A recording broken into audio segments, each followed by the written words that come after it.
Soy Erandi Talletti, tengo 20 años y estudio comunicación política. Los medios de comunicación reproducen este tipo de violencia hacia las mujeres de muchas maneras. Por ejemplo, cuando no les dan la misma cobertura e importancia como a los hombres. También cuando en sus programas de opinión o hasta en los periódicos se burlan de ellas por cuestiones como su físico, su sexualidad o hasta por ejercer su maternidad. Un ejemplo de esto sucedió el 19 de febrero de este año, cuando el caricaturista de Grupo Reforma, Paco Calderón, citó en Twitter una fotografía de la senadora Citlali Hernández, diciendo que para ella se iban a necesitar playeras talla XXXXXL, refiriéndose a su físico. Una cosa es que los medios puedan criticar su labor como senadora, su desempeño legislativo, pero otra cosa es meterse con su vida privada y con su cuerpo. Eso es violencia política. En el marco de la Jornada Universitaria por la Igualdad de Género 2021, la Facultad de Ciencias Políticas y Sociales, a través del Centro de Estudios en Ciencias de la Comunicación, presenta el podcast Violencia Política contra las Mujeres en los Medios de Comunicación. Este 2021 se llevarán a cabo elecciones para renovar la Cámara de Diputados. Se elegirán 300 diputados por mayoría relativa y 200 por representación proporcional. A nivel local, habrá elecciones para elegir gobernador o gobernadora en 15 de las 32 entidades federativas. La Ley General de Instituciones y Procedimientos Electorales y la Ley General de Partidos Políticos establecen las nuevas condiciones para garantizar los derechos políticos de las mujeres, para que puedan ser electas en cargos de representación popular. Sin embargo, a pesar de estos importantes avances en materia legislativa, en nuestro país persisten creencias arraigadas social y culturalmente, que discriminan a las mujeres y amenazan el ejercicio pleno de sus derechos políticos y electorales. Para impulsar un cambio cultural a favor de la participación de las mujeres en la vida pública nacional, es fundamental el papel de los medios de comunicación. Con el proceso electoral en puerta y al ser la comunicación nuestro campo de estudio, te invitamos a que nos acompañes los próximos minutos para conocer qué es la violencia contra las mujeres y cuál es la responsabilidad de los medios de comunicación para no reproducirla en sus contenidos. Mi nombre es Angélica Mayorga, soy estudiante de octavo semestre de la Facultad de Ciencias Políticas y Sociales en la carrera de Ciencias de la Comunicación. Conozco qué es la violencia política contra las mujeres.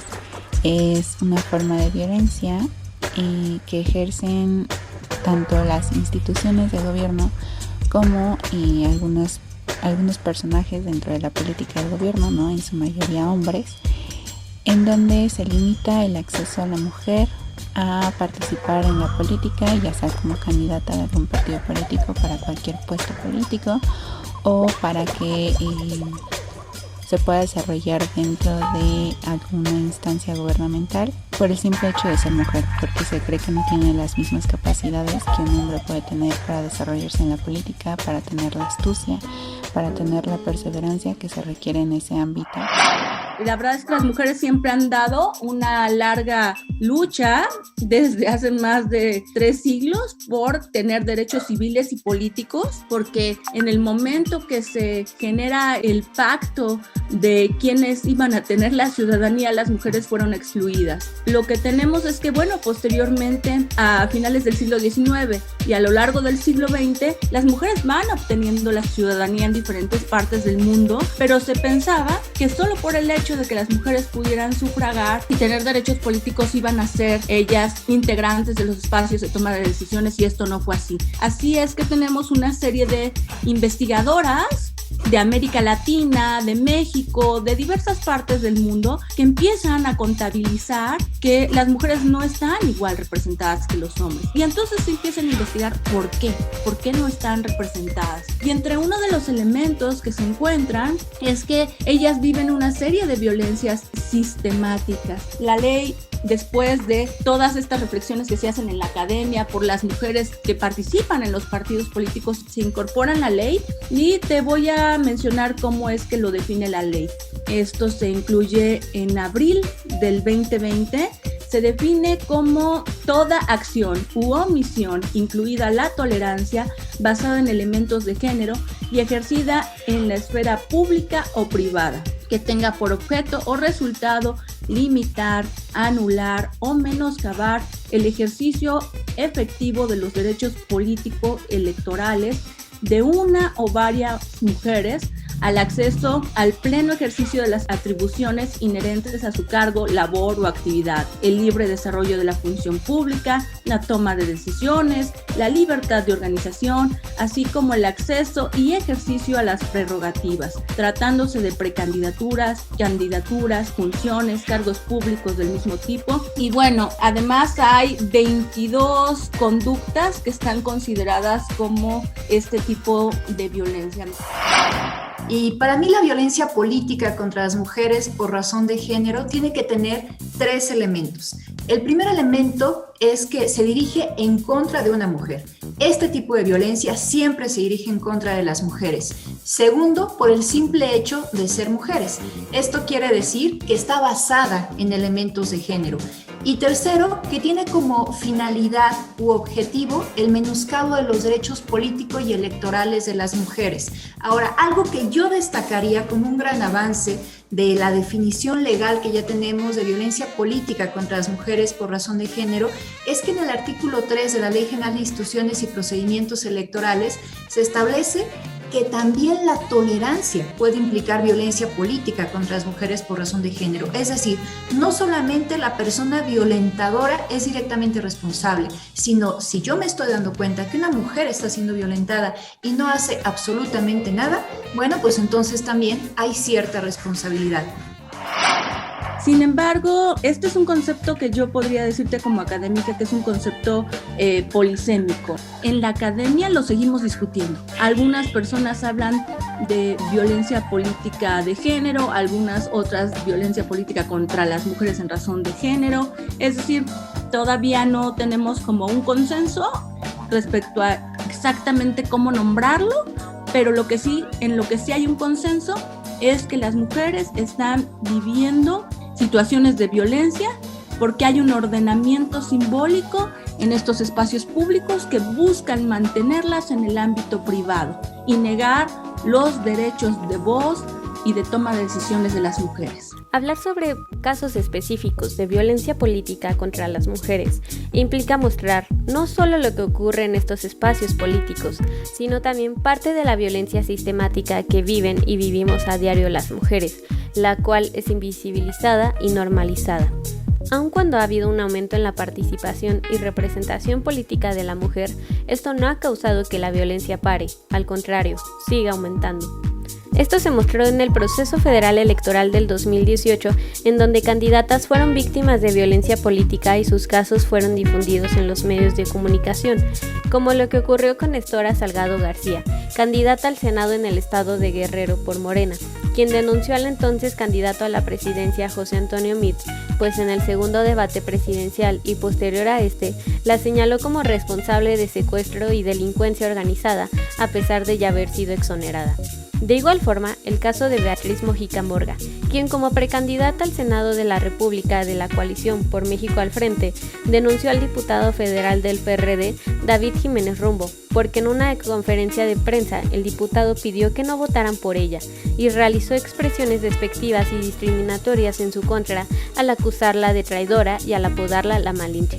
Uno de los casos más sonados fue el de Patricia Escagorta, pues el día en que se registró como candidata a la presidencia municipal en Sonora por el partido Movimiento Ciudadano, circuló en redes sociales un supuesto video erótico suyo con la canción de fondo del partido, el cual se hizo tendencia con el hashtag Lady Movimiento Naranja. A pesar de que la candidata y su equipo señalaron la falsedad del video y de su identidad, esto dañó su imagen, ya que en internet y en medios de comunicación se difundió dicho material. Tengo muchas cosas metidas en la cabeza, que mi cerebro calla pero mi boca expresa. Estoy presa de esta ciudad que infecta hasta la mente más perfecta, mejor dicho perversa. Escupo un verso mientras sola converso, camino por las calles preguntando si alguien sabe de esto y si algo es cierto. Todos lo piensan pero hablarlo es visto raro, como fuera de contexto. Busco otro pretexto para encontrarle el gusto al cielo gris, al muro gris, al alma grisa. Tanta falta que hace que le des un uso a tu materia gris, gris. tanta indiferencia, tanta violencia. Pocos dicen lo que piensan. Dime si esta ciencia va a cambiar la mente. Tanta gente dependiente de este loco crazy system. En cada memoria de la historia no contada busco la presencia de quien nos falta nombrar. Y somos tantas y es tanta la rabia en esta vida que suma violencia y resta humanidad. Y es Lucía, y es lesbia, y es un mundo en contra nuestra. Y esta voz que ahora protesta porque ya no quiere más. Y me sigo preguntando a qué llamamos libertad en territorios donde ni siquiera puedo transitar. Siendo migrante en una era xenofóbica donde estados imponen sus fronteras para dividir. Ser disidente de sus reglas y sus normas es la única opción para sobrevivir. Y así me muestro zapoteca y orgullosa, con la frente en alto enfrentando este mundo hostil.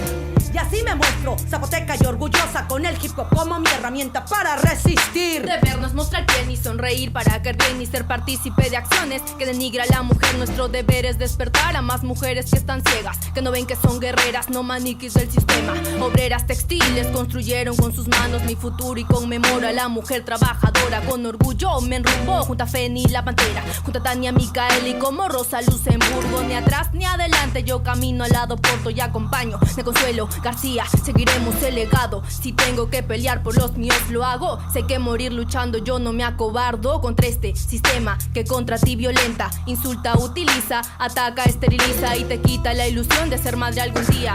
Mi nombre es Jimena Benítez, tengo 21 años y estudio el 6º semestre de la licenciatura de Ciencias de la Comunicación. Podría definirla como todas aquellas acciones y omisiones que se dirigen a una mujer en razón de género. Estas involucran concepciones basadas en estereotipos sexistas de un sistema patriarcal, con el objetivo de minimizar o anular los derechos de las mujeres en el ejercicio político y electoral. En muchas ocasiones encontramos discursos en los medios de comunicación que perpetúan la violencia de género. Algunos de ellos parecieran ser mucho más evidentes que otros.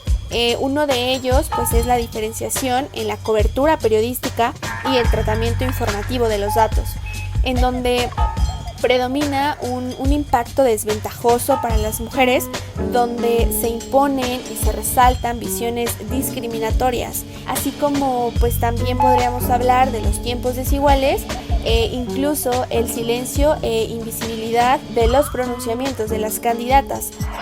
Los medios de comunicación también pueden ejercer violencia política contra las mujeres por razón de género. Se establece específicamente que un medio de comunicación, un periodista, puede ejercer ese tipo de violencia y nosotros desde el Instituto Nacional Electoral tenemos competencia para poder sancionarla. Pero además hay que decir otra cosa. Tenemos ahora el Registro Nacional de Personas Sancionadas en materia de violencia política contra las mujeres por razón de género. Hicimos unos lineamientos para establecer cómo iba a funcionar este registro y en esos lineamientos dice claramente que un motivo de agravante para estar más tiempo presente en ese registro es que la persona que haya hecho esta violencia sea un reportero o una reportera. ¿Y por qué? Pues esto tiene una sencilla razón. Los medios de comunicación, pues desde luego que son fundamentales para comunicarnos con la ciudadanía en cualquier momento, pero lo son todavía más en un proceso electoral. Y también lo son como que pueden ser aliados para la causa feminista o pueden ser grandes adversarios. Los medios de comunicación pueden perpetuar roles y estereotipos de género, pero también pueden coadyuvar para ir cambiando esta cultura y tener una sociedad mucho más incluyente, una sociedad mucho más igualitaria. Por ese motivo tiene una mayor gravedad la violencia que puedan llegar a ejercer porque tiene un mayor impacto en la ciudadanía. Pero también, reitero, pues pueden ser grandes aliados.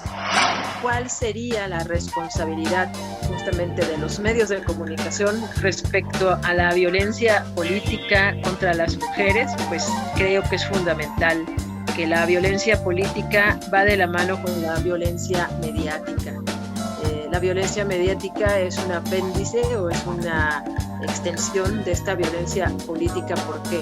Porque la representación de las mujeres en los medios de comunicación, pues con características sexistas, señalándolas como débiles, como que no son capaces, ¿verdad?, de tomar decisiones, que no están creadas para este tipo de espacios, se reproducen constantemente en los discursos audiovisuales de los medios de comunicación, tanto la radio como la prensa escrita, como la televisión, ¿no? Que son tres de las fuentes más importantes, y ahora las redes sociales tienen más peso todavía que los medios tradicionales. Ahí vemos constantemente violencia ejercida contra las mujeres que ocupan cargos en puestos políticos. No importa el nivel, siempre están como expuestas, siempre se les señala, y entonces ahí el trabajo que deben hacer los medios de comunicación es analizar desde una perspectiva feminista o de género, como la llaman, hacer un trabajo de reflexión, preparar a quienes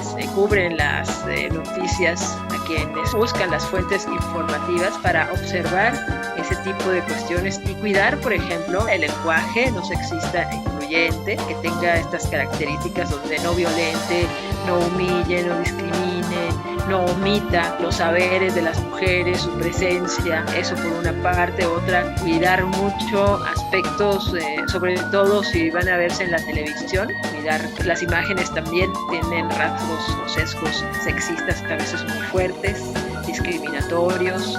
Hay mucho trabajo que hacer, desde el lenguaje incluyente no sexista hasta la preparación con pues otro tipo de herramientas, ¿no? La fotografía, la imagen en movimiento. Hay una serie de lenguajes que se manejan en los diferentes medios de comunicación y hay que trabajarlos con perspectiva feminista para que tengamos un cambio en el discurso y sobre todo en la representación social que se tiene de las mujeres en estos ámbitos, ¿no? Eso es muy importante y que hay que pues capacitarse porque no hay de otra. Esto se aprende y se estudia, que además lo debe creer la periodista o el periodista, debe estar convencida del trabajo que está haciendo para que lo pueda transmitir pues genuinamente, verídicamente, y se ponga esos lentes violeta que siempre decimos para observar estas cosas, porque muchas veces pasa enfrente de las personas y no se dan cuenta que a esa mujer la están violentando, ¿no? A esa persona se le está juzgando.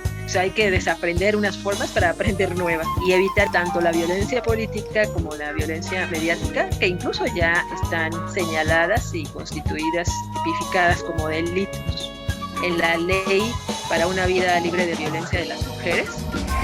La violencia política contra las mujeres en razón de género la podemos ver siempre y cuando tengamos la perspectiva de género, que seamos personas alejadas de la ceguera de género. Es decir, esto sí se manifiesta de formas a veces sutiles y de formas a veces muy explícitas contra las mujeres.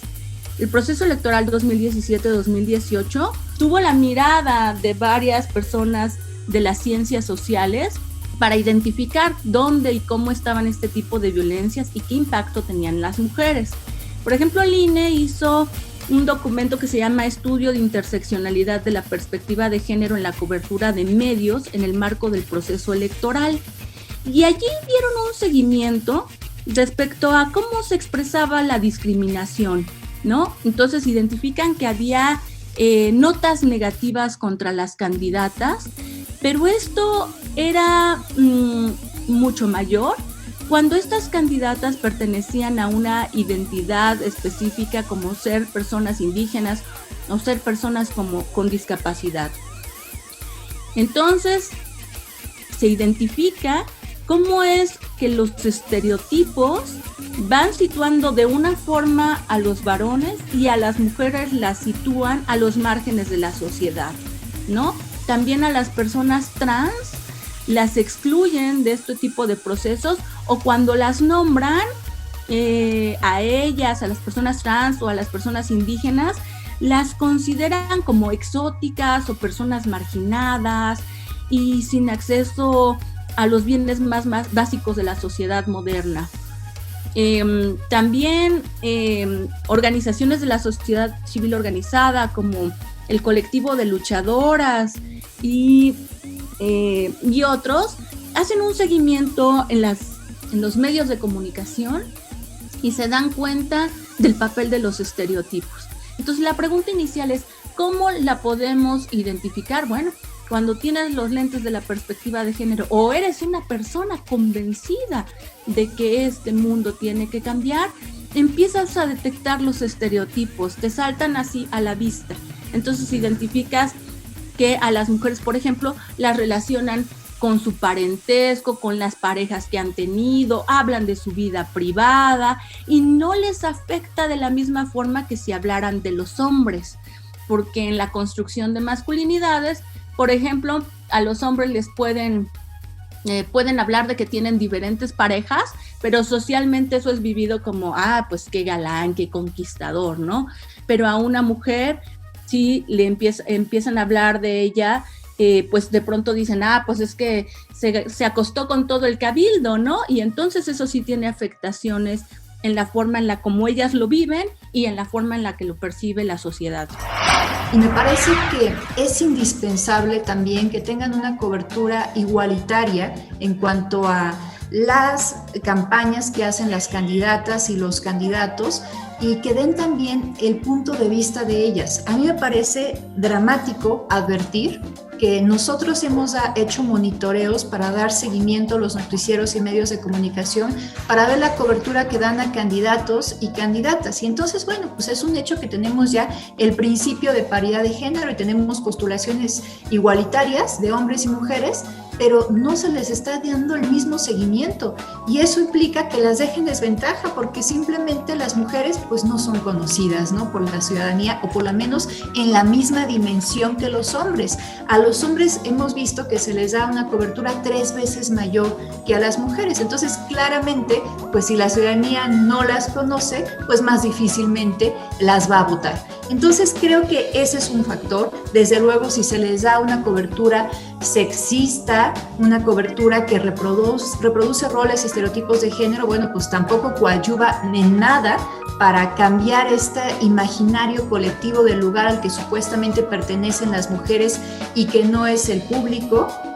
Y por ese motivo, pues me parece que tenemos que ir haciendo muchos esfuerzos para ir caminando de la mano con los medios de comunicación.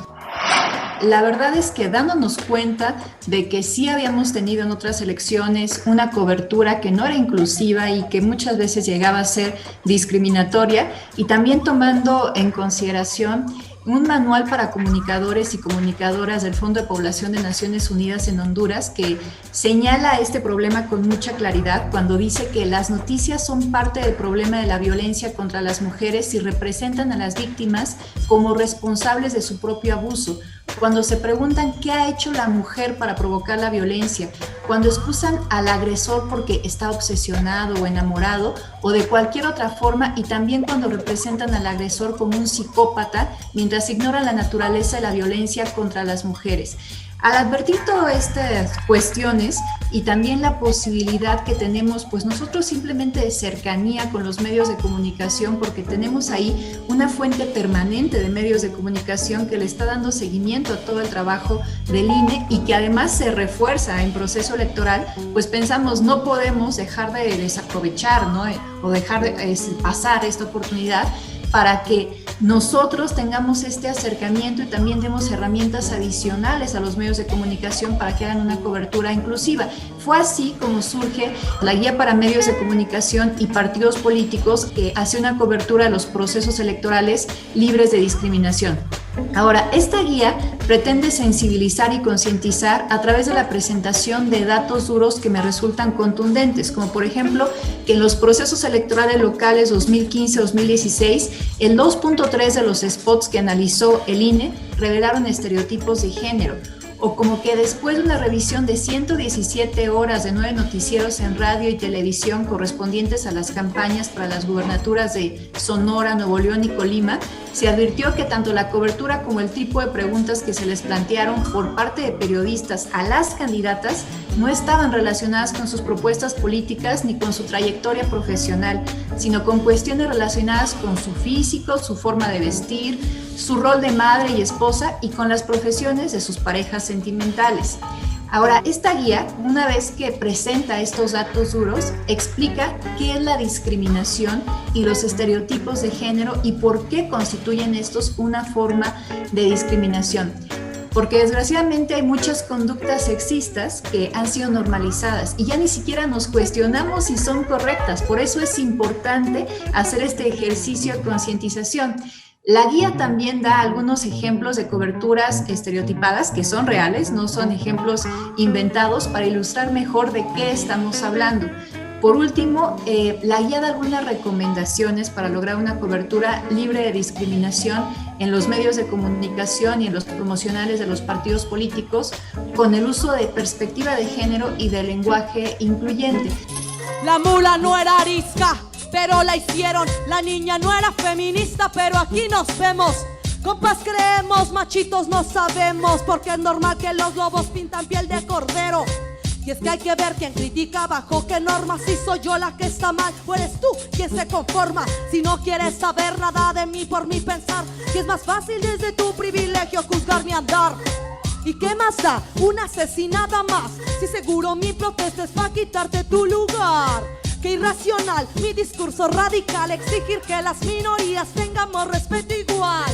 Suena increíble pensar que somos personas, siendo láminas del mundo en minoría nos transforman. Si la violencia está normal bajo sus normas, no queremos sus derechos, exigimos los de nosotras. No te equivoques, no soy un caso aislado, no es exageración ni una mentira lo que te hablo. Solo te cuento las verdades incómodas de una sociedad que con nosotras es hipócrita. No te equivoques, no soy un caso aislado, no es exageración ni una mentira lo que te hablo. Solo te cuento las verdades incómodas de una sociedad que con nosotras es hipócrita. Una aparente libertad donde limitan mi existencia, donde no importa cuánta conciencia tengas. Si en el diario andar no eres capaz de darte cuenta que no todo aquel que se diga libre pues que lo sea. Hay quien se acata, quien sale de las reglas y parece que desobediente soy de este sistema. No es que yo lo prefiera, quisiera hacer lo que esperan, pero el sexismo hace tiempo no me educa, ups, qué pena. Porque cuando todo el mundo espera que calles, se quejarán de tu voz, no importa que tan bajo hables. Así que a gritos reclamo mi existencia, te contaré nuestra historia, no verdades a medias. Dejé las treguas y me tragué unos tragos de dignidad y empoderamiento, yo hago estragos. Contra el machismo, contra ese patriarcado, mujeres en la lucha, oídos necios reventando. No te equivoques, no soy un caso aislado, no es exageración ni una mentira lo que te hablo. Solo te cuento las verdades incómodas de una sociedad que con nosotras es hipócrita. Bueno, estamos en 2021, un año electoral sui generis, además, porque pues esto de la pandemia nos hace observar esta contienda electoral a partir de plataformas, a partir de las redes sociales, se está haciendo campaña de otra manera, eso también tendríamos que agregarle y observar cómo va a ser la respuesta de la ciudadanía. Y bueno, pues es una contienda muy observada porque pues estamos viviendo con un gobierno que está hiper observado, no solamente en México, en todo el mundo. Entonces, bueno, pues ahí es donde yo creo que tendríamos que poner atención en diferentes aspectos. Ver las representaciones sociales de las mujeres respecto de los hombres para hacer un comparativo, a ver cómo se expresan en la televisión, ¿no? Un noticiario, cómo se expresan de alguna candidata a algún puesto de elección popular y cómo se expresan de un hombre que va por el mismo puesto o que es candidato o que están en la contienda.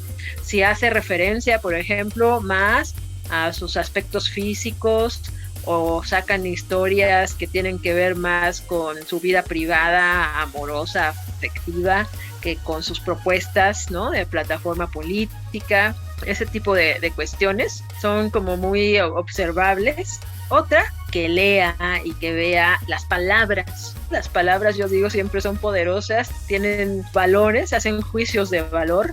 Ver con qué palabras se refiere hacia las mujeres, con qué palabras se refiere hacia los hombres, y ahí se puede hacer una comparación. Luego hay otros análisis pues más detenidos que hay que hacer, pues decía yo, la imagen, por ejemplo, si hacen una referencia a su vestimenta, a los colores que usa, a su cabello. Tenemos muchos casos en la historia de la comunicación política señalando mujeres, ¿no? Incluso se cuestiona si son inteligentes, si no son inteligentes, que si se enamoró, que si no se enamoró, otro tipo de aspectos que no tendrían que ver directamente con su trabajo político. Que ahora también hay que decir que porque sean mujeres y estén en esas funciones de cargos políticos, no quiere decir que todas lo hagan perfectamente o que no sean corruptas o que sean buenas y libres de pecado. Pues no, también tenemos que señalar cuando las cosas están mal, pero eso debe ser independientemente de si es hombre o es mujer, simplemente son los hechos, las acciones, y no señalarlo como, ay, pues sí, claro, ¿cómo va a poder? Porque pues es mujer y finalmente le gana el corazón, le ganó tal cosa. Estas ideas culturales, desde esta cultura patriarcal que nos ha señalado que las mujeres somos débiles, buenas, sentimentales, de todo lloramos, por todo nos afligimos, y entonces justo por eso pues no podemos ser buenas gobernantes ni podemos tener estos tipos de cargos, porque nos dejamos llevar más por el corazón que por la razón. En cambio, lo masculino pues es más racional, le piensa más, y aunque se equivoque nunca va a ser tan señalado como una mujer.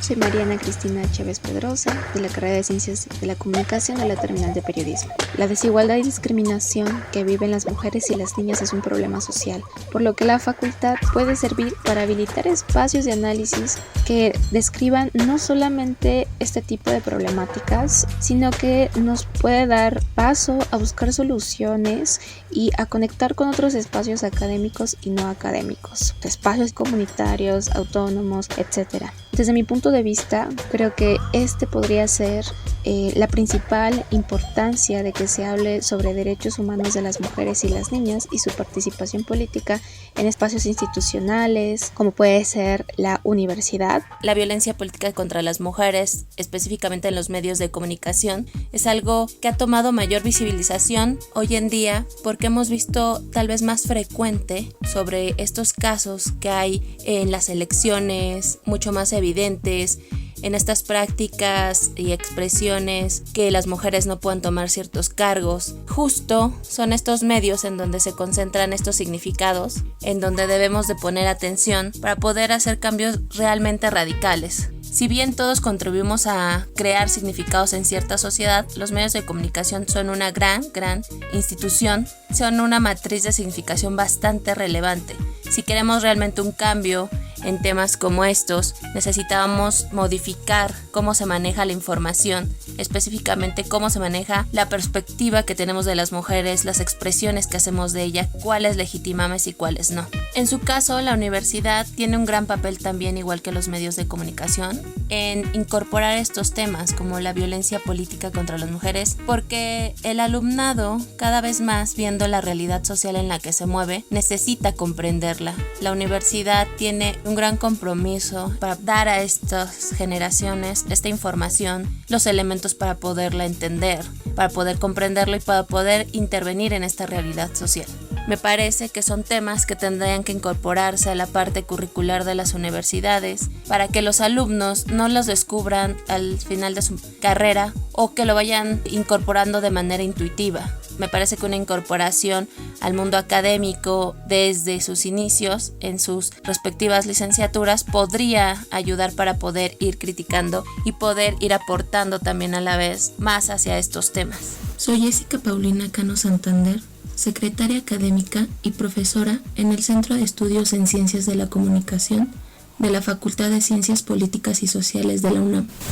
Yo le diría a los jóvenes, vayan fijándose en ese tipo de elementos y hay que prepararse, también hay que estudiar y ojalá que desde las universidades tengamos siempre la oportunidad de que se pueda tener materias donde se hagan este tipo de análisis, donde se estudie la comunicación con perspectiva feminista o de género, como la quieran llamar en la institución, pero que se haga. Eso creo que es importantísimo. Soy Laila Sánchez Curi, académica de la Facultad de Ciencias Políticas y Sociales, profesora de la carrera de Ciencias de la Comunicación. Respecto a la violencia política contra las mujeres en los medios de comunicación, me parece que es un tema que tenemos que seguir estudiando, trabajando.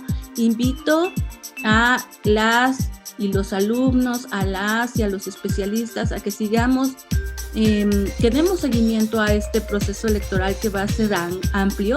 Va a haber más de 22,000 cargos en este juego electoral y que será muy interesante que, independientemente de que las instituciones electorales vayan a dar seguimiento a los medios para ver que cumplan con ciertas normas de ética, nosotros las personas analicemos qué está pasando, qué nos están comunicando de las y los candidatos. Y esto, hacer un seguimiento para ver posteriormente, hacer un análisis de qué es lo que hubo y cómo es que esto se puede mejorar. Soy Georgina Cárdenas Acosta, actualmente soy jefa de carrera de Sociología en la Facultad de Estudios Superiores Aragón.